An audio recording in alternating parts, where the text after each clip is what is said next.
What types of conditions are people developing after a COVID-19 infection?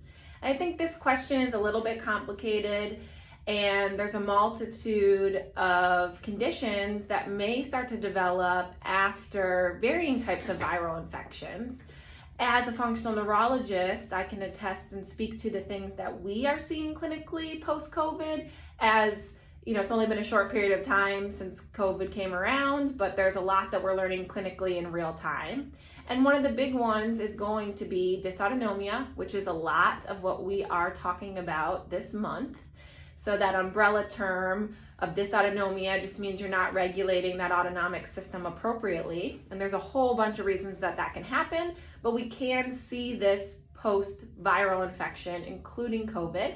And then the most common type of dysautonomia we're seeing is going to be POTS, or postural orthostatic tachycardia syndrome.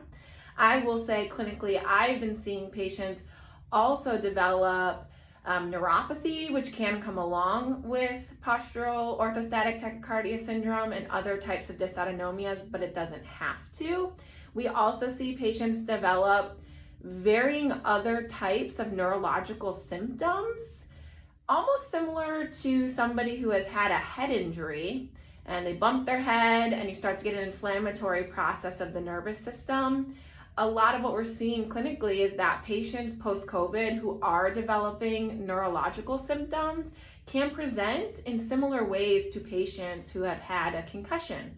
And that would make a lot of sense in terms of understanding why you may have a multitude of symptoms that are not just attributed to one clinical diagnosis and might be very different than the next person who's experiencing neurological symptoms after a viral infection.